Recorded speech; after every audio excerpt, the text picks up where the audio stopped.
Hi dear friends and subscribers, welcome to Cricket Happenings today. In this part of the Cricket Happenings show, we are going to look at the third day's play in the first test match in Pakistan Zimbabwe, where Zimbabwe, according to me, are still holding the upper hand because Pakistan are currently placed in the second innings at 168 for 4 at close of play on the third day, with they are just 90 runs ahead. But they have 6 wickets still standing. But I thought Zimbabwe have done very well once again because they rocked Pakistan with 3 early wickets as they did in the first innings. But later on, they couldn't capitalize on that because Misbah Haq and Younis Khan, the two very experienced players, actually stemmed the rot and brought this Pakistan score to a sort of respectability. We'll talk about that, and then we'll look at tomorrow. It's the start of the NatWest One-Day International Series between Australia and England, and the first match is going to be played at Leeds Ground. So first, let's go to the Pakistan-Zimbabwe match, where Zimbabwe started out with on their overnight score, whereby they were 32 runs ahead. Well, they definitely, as I said yesterday, the key was the new ball. The ball was still new, and it was very essential that Chigumbura had to stay. Well, Chigumbura, I would say that he lost Shingira Masakadza pretty early when Saeed Ajmal actually had him LBW for 14 with 1 boundary, and after that Chigumbura he did his bit, whatever he could, by cracking a few boundaries and finally collecting 69 runs with 8 boundaries when Saeed Ajmal actually had his wicket. In fact, all the wickets today fell to Saeed Ajmal, who took his 8th 5-wicket haul, and also he took a bag full of wickets today. He took 7 wickets for 95 runs of 32.3 overs with 4 maidens and 95 runs with 7 wickets. Panyangra was not out on 4, and Chatara was also out to Ajmal for a duck. 327 all out. But what was good about this Zimbabwean innings was that they stretched the lead pretty well, and they took a very handy lead of 78 runs. As far as the bowling figures were concerned, 2 for 71 for Junaid Khan. I'm not going to get into the bowling, unfortunately, due to short of time here. But as I said, Ajmal was the most successful bowler. He was the bowler who took all the wickets to fall today by taking a bag full of wickets, basically taking 7 wickets for 95 runs. And let me tell you, looking at how the pitch has been playing and how it has been aiding the turn, I think Saeed Ajmal and Abdul Rahman would be very difficult to deal with for Zimbabwe going into the 4th and 5th day, considering the fact that Zimbabwe are the ones who are going to bat last on this pitch. So I think Pakistan, whatever runs they can get, is really going to be a bonus here. As far as Pakistan were concerned, in their second dig, they once again went the way that they did in the first innings by losing 3 early wickets. The first to go was Khurram Manzoor, who was really sussed up by Panyangra, Tinashe Panyangra, who has really added a yard of pace.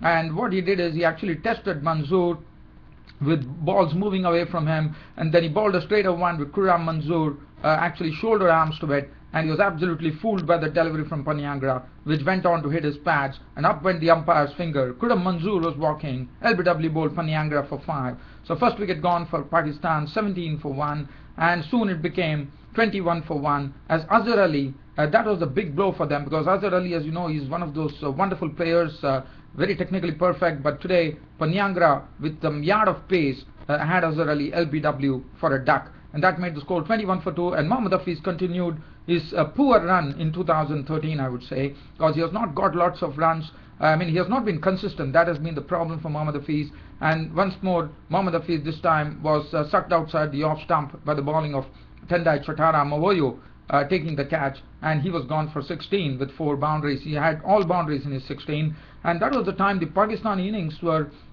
with 78 runs in arrears. They were in a very sorry situation at 23 for 3.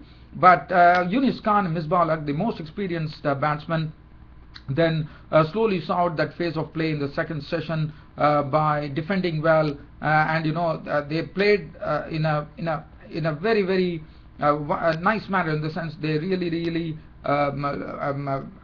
started giving respect to the good deliveries, and they really buckled down to the task, and that was the partnership which really enabled Pakistan to finish at 168, even though they lost Misbah Haq. That was a big partnership. Actually, the partnership was very valuable because it added 116 runs for the 4th wicket, and really frustrated the Zimbabwean bowlers, because at 23 for 3, Zimbabwe would have probably expected that they could really put a stranglehold on this Pakistan innings. That was not to be, because Misbah had the captain, cool as a cucumber, and Younis Khan, as you know, what an experienced bloke he is.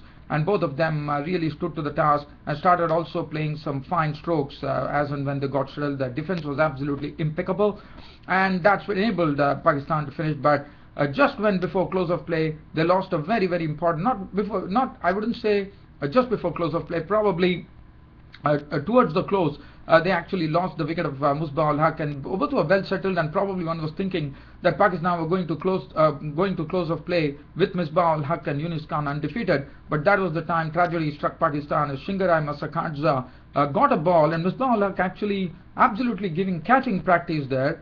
He spooned the ball in the air. Sibanda at short mid wicket took the catch, and Musbah-ul-Haq was walking after making 52 with 4 boundaries. But Younis Khan was standing strong, and he and Asad Shafiq then soured the day for Pakistan, and Pakistan finished at 168 for 4 at the end of the 3rd day, so 90 runs ahead now. Younis Khan was not out 76 with 7 fours. Asad Shafiq was not out 15 with 2 fours, and 168 for 4 was Pakistan finished with. So as the bowling figures were concerned, Tendai Chatara, 18 overs 5 maidens, 1 for 48, bowled well. Panyangra was the one, as I said, he was, look at his bowling figures, that would really tell you in what way Panyangra bowled. Basically, Tendai Chatara and Panyangra were bowling in the right areas, and they were getting the ball to really do something, and they were trying to extract some life. There was no life in the pitch, but what was good was they bowled a very good line and length, and they were pretty tight. And see the Tinashe Panyangra's bowling figures in a test match: 13 overs, 7 maidens, 15 runs, and he took 2 wickets. He was the one who actually gave them the double breakthrough to really rock Pakistan. And then Utsai, 18 overs, 3 maidens, none for 54.